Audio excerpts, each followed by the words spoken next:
कैसे व्योम विथिका में उद्घोष करके सदा अरे वीर विजयी पताखा उड़ाते रहे आन पर जान देना गवा राज ने अरे शान सम्मान हरदम बचाते रहे राजा रावण प्रतापी था पंडित महा अरे विश्व भर में कोई जिसका सानी नहीं जिंदगानी जवानी वृथा बाहुबल जब जमाने में रह जाए पागनी नहीं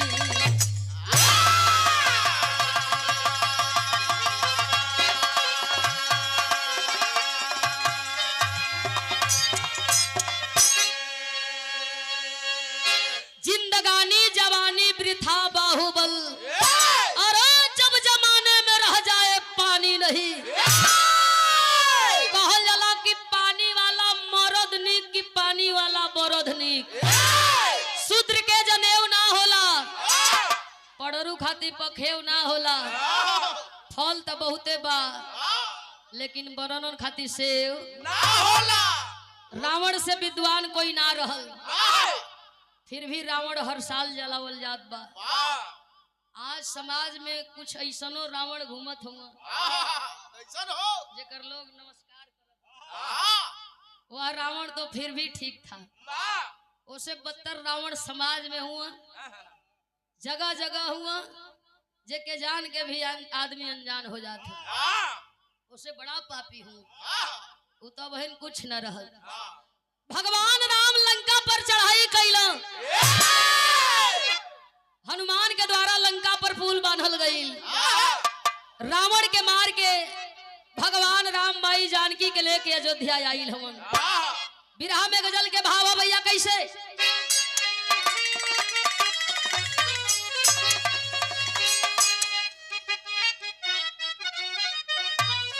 ओहो कहले रहल अरे इतने करीब अरे इतने करीब आंख दगा दे गई मुझे ओहो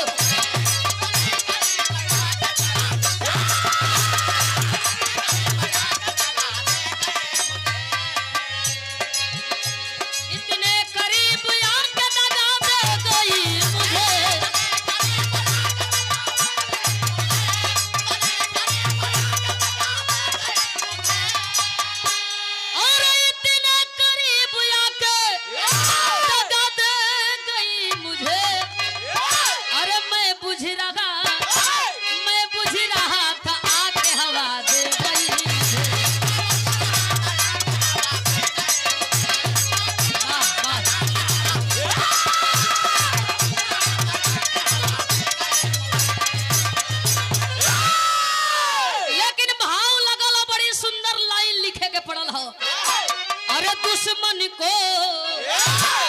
दुश्मन को मारी डाल रघुवीर लंका में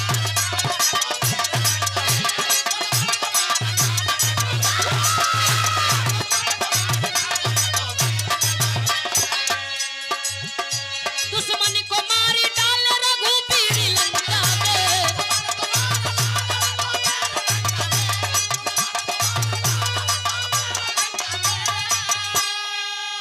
अरे लड़ने वाला बचाना कोई वीरी लंका में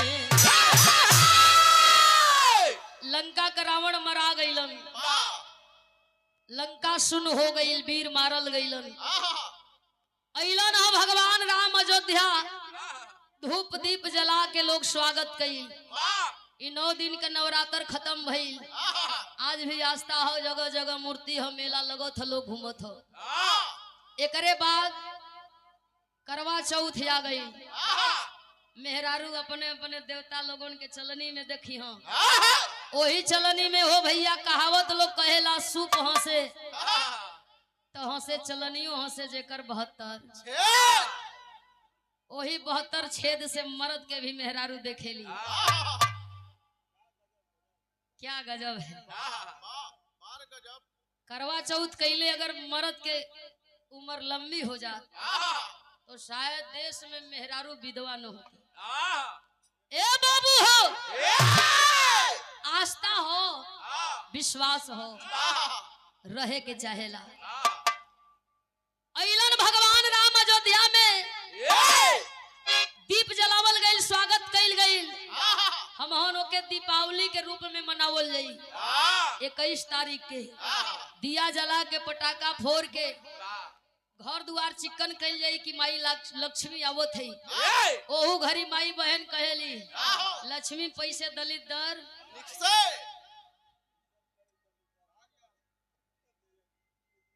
जब गुस्सा में होली तो जानत हुआ वो दलित के नहीं करी होती।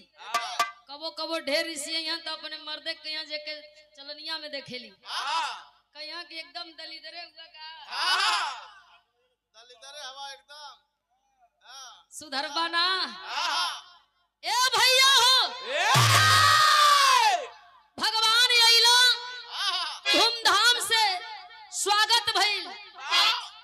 लंका में केहू ना हो, वही लंका में रहे वाला कुंभकर्ण का बेटा मुल्कासुर दंडक वन में सयान भइल, जवान भइल, सेना साज के लंका पर चढ़ाई कैले हो। ब्रह्मा जी के अपने भक्ति से खुश कैले हो। चलब चल के लंका में आप विभीषण के मारब तब बदला पूरा होई। ओके कही रीस बाकी घर का भेदी लंका, ये सब काम खराब कैले हो, ये सबके मरवौले हो। ई लंका में रही तो लंका का सर्वनाश होत रही। भगवान के बोलौला हो, ओई ब्रह्मा जी के प्रगट कैला हो। गीत लगल भैया कैसे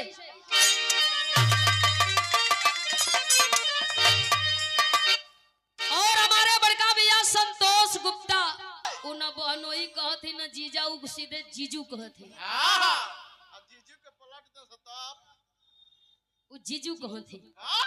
तो आपके द्वारा कोटि कोटि प्रणाम सबके फूल लगी। गीत के भाव भैया कैसे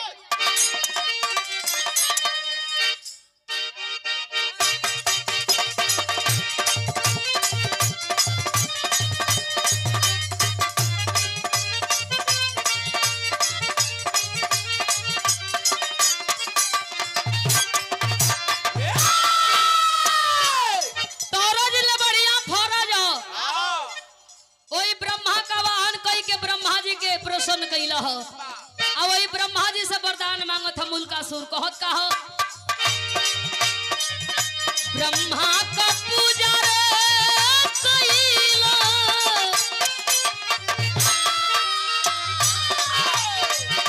ब्रह्मा का पूजा कैला, बनवा मझारी वाला रे।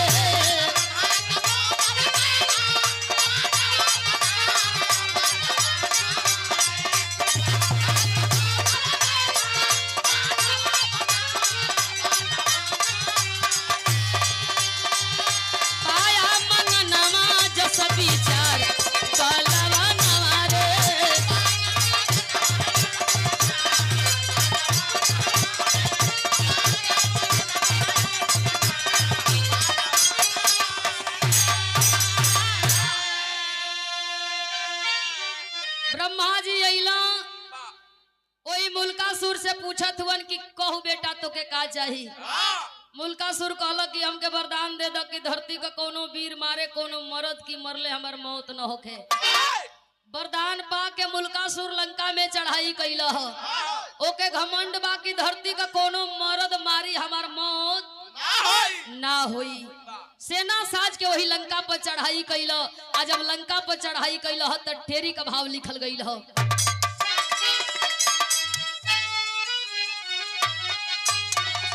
अरे विभीषण भइले ए बाबू कुल कमुदई, अरे विभीषण भइले कुल कमुदई, बचाना वीर कोई लंका में सब मरी गई।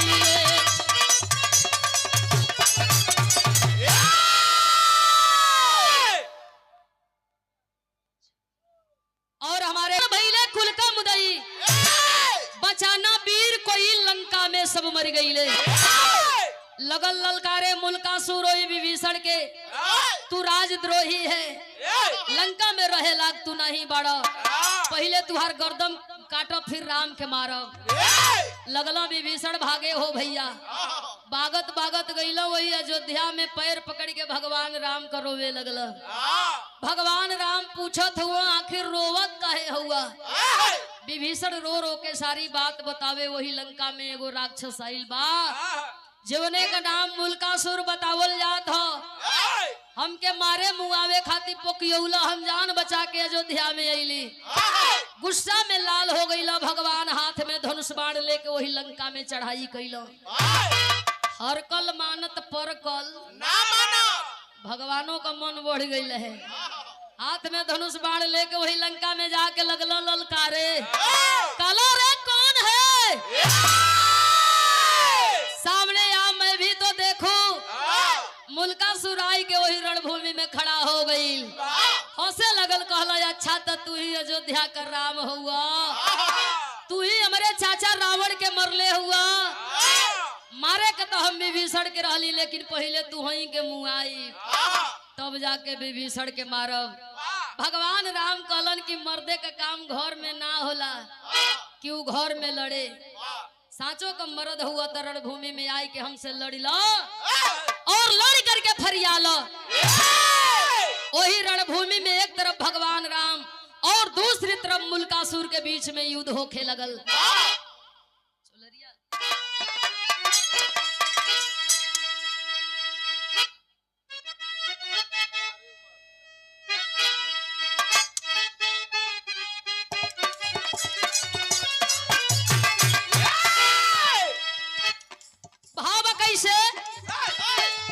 अरे बारी उमर कमर लचकनिया,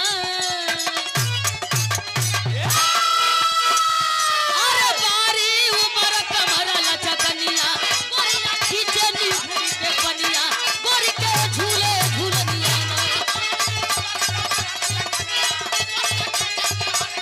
अरे गोरी के झूले झूलनिया।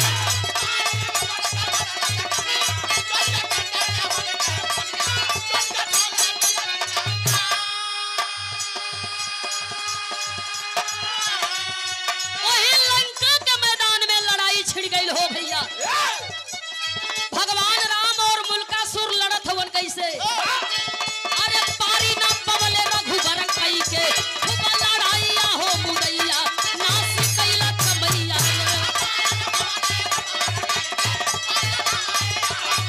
अरे नास कैला कमैया।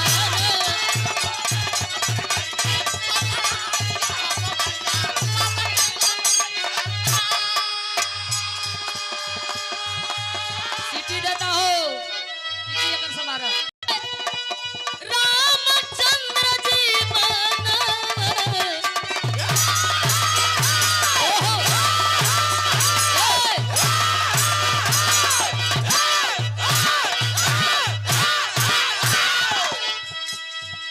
ये बोझी का बाजार लंका का मैदान ना हो, होश में यहाँ सब लोग आपन हो।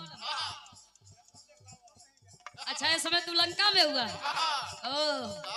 और सादर अरे झंखे रामचंद्र जी मन, अरे प्रकट ब्रह्मा जी तुरते समान,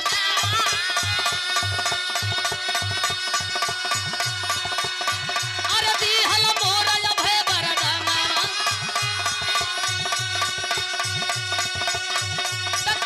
पुरुष न करी है बधना। अरे जनवा चंडी रूप धई मरी है, सीता मैया हो मुदैया, कैला कमैया। अरे नासी कैला कमैया।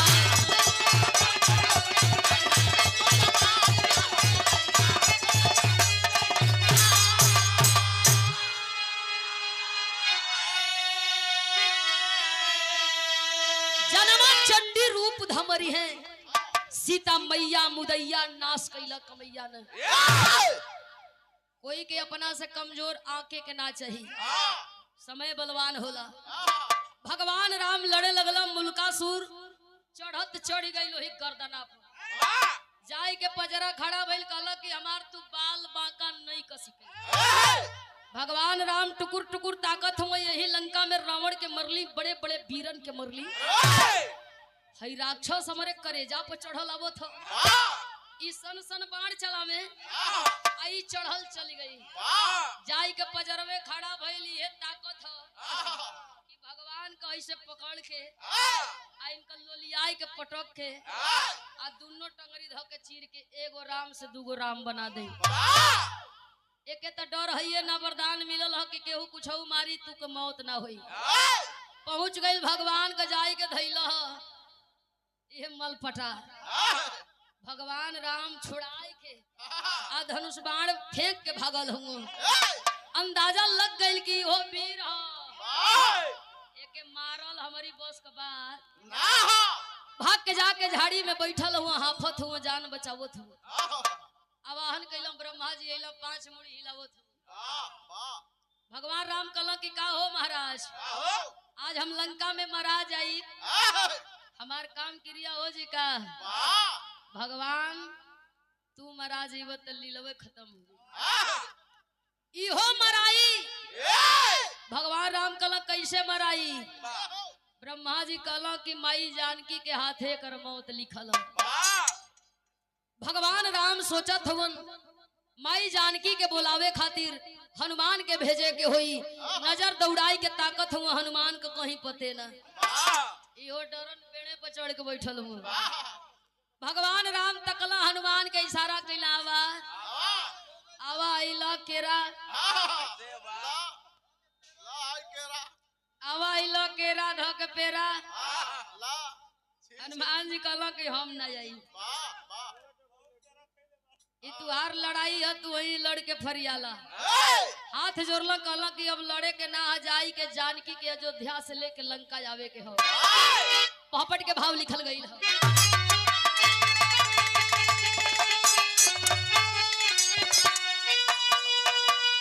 अरे हनुमान से करते राम जी क्रिया डरिया लागेला, आम ना जी तब लंका को समरिया डरिया लागेला।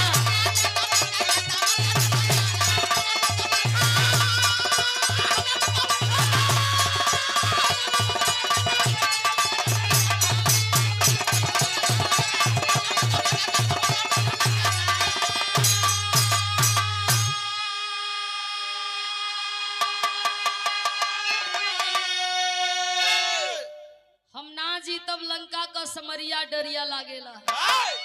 जाई के जानकी के लेके अयोध्या से लंका आवे के होई। आदेश का पालन करते हुए हनुमान जी चलल हुए लंका से अयोध्या में। वही माई जानकी के आगे हाथ जोड़ के बैठ गईला, कहला कि चला लंका चले के होई। माई जानकी पूछे हनुमान जी से, काहे?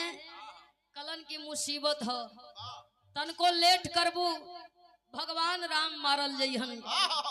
आग बबूला वह माई जानकी अयोध्या से लंका की ओर चलल है। 2 लाइन आल्हा कवि जी के लिखे के पड़ल हो।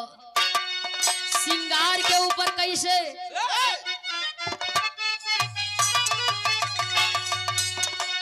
ए भैया नारी कजनिगिया के ये सिंगार से नूरवा बाबू।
लंका में नजर फेर के देखा है, सगरी सेना धरती पर गिरल है। केहू का गोड़ कटल है, केहू का मुड़ी ना हो, केहू कोसों दूर जाके खड़ा होके रोवत हो। सोचत बाड़ी कि भगवान राम के राक्षस मार के खा गई का। ए भैया माई जानकी आग बबूला हो गईली और वही रणभूमि में आवाज लगौली मुल्कासुर के बोलावत है। लंका में कौन वीर हो, जरा हम तो ओकर दर्शन कर ले। मुल्कासुर आइल और आके रणभूमि में खड़ा होके जोर जोर से हंसत हो। वही माई जानकी के खूबसूरती के निहारे मुल्कासुर और माई जानकी से कहे, आई इतना सुंदर शरीर, हमसे लड़ाई मत करो, हमार रानी बन जाए, यही लंका में राज करबू। माई जानकी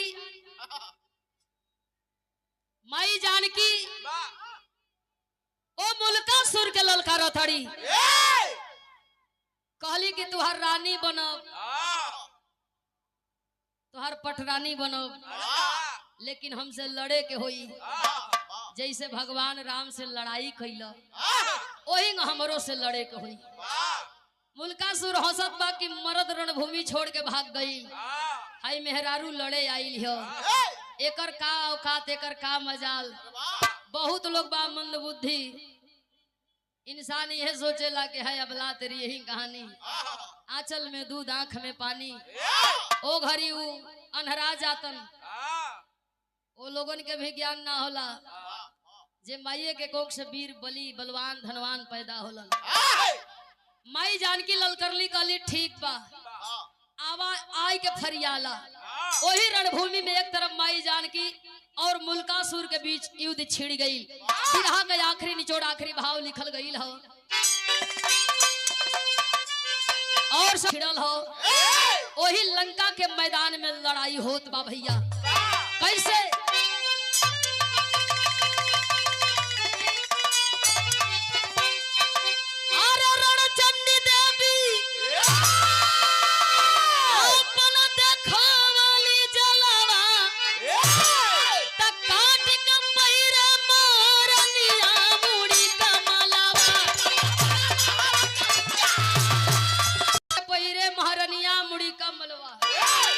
वही रणभूमि में सबके लगली मारे काटे मुआवे। मुल्कासुर चढ़ के चली आई जैसे सीना पर चढ़ल और भगवान की सोचत बा कि हमार जब भगवान कुछ ना बिगड़लो मेहरारू का करी। चढ़ के गई लोही करे जा पर का करबू, बात हमार मानो, मत लड़ो, हमार रानी बन के राज करो। गुस्सा में आग बबूला माई जानकी वही रणभूमि में रूप धारण कैली है। याद शक्ति भवानी माई चंडिका रूपी अवतार दुर्गा को धारण करती है और पकड़ लेती है। वो मुल्कासुर का बाल पकड़ के मरली है, गर्दन कट गई। और जब मुल्कासुर का गर्दन कटल, मौरा घुमा के फेंक दियली, रोग के खपर में खून पी गईली। जितना राक्षस दौड़त हुआ पकड़ के बाल मारे गर्दन कट जाए। याद शक्ति भवानी माई चंडिका रूपी अवतार दुर्गा वह माई जानकी अब एक ही आवाज लगावत है, मुझे रक्त दो, मुझे मुंड माला दो, मुझे रक्त दो, मुझे मुंड माला दो। राक्षसन के मारत है, काटत है, मुआवत है, आइए खून रोपे पिए, आगे बढ़त है। भागल ब्रह्मा जी गईला कले, ध्यान तोड़ी प्रभु जी, नहीं अनर्थ हो जाई। भगवान राम के आंख खुलल, अब का कल कि तू है झाड़ी में सुतल हुआ और सब तराही करत है। मुल्कासुर मार गई, अरे निर्दोष भी मारल जात हो।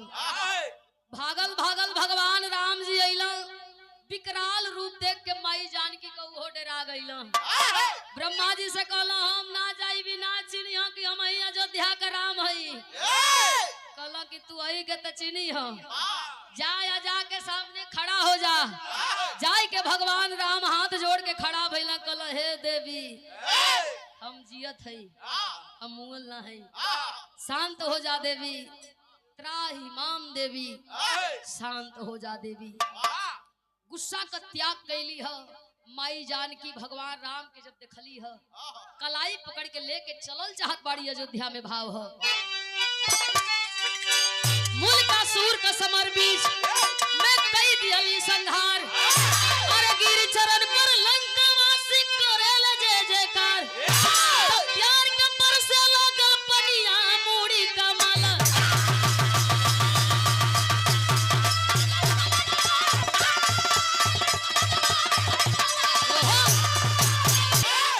गावे गावे पूजैलू हो भवानी केहू काली कही के पूजल केहू बनसप्ती कही के पूजल केहू सब में शीतला कही के पूजल सबके पर कृपा बरसौलू जेवना रूप में जे याद कइल जेवना रूप में जे आवाहन कइल ओ रूप में आके लोगन का कल्याण कइलू जब जब धरती पर पाप बढ़ल तब तब तुहार अवतार भइल और अवतार जब भइल तो दुष्टन का संहार भी भइल आयो महिषासुर हो महिषी महिषासुर जैसा राक्षस बस इहे हजे कि कपड़ा पर सिंगिया नहीं खेला गल नहीं तो चिन्हा तो लोग जइबे खरी भाव हो माई जानकी मुल्कासुर के रणभूमि में मार गिरौली और विभीषण के निडर राज लंका का सौंप दिहली भगवान राम के लेके अयोध्या में अइली विरह के आखिरी भाव लिखल गई हो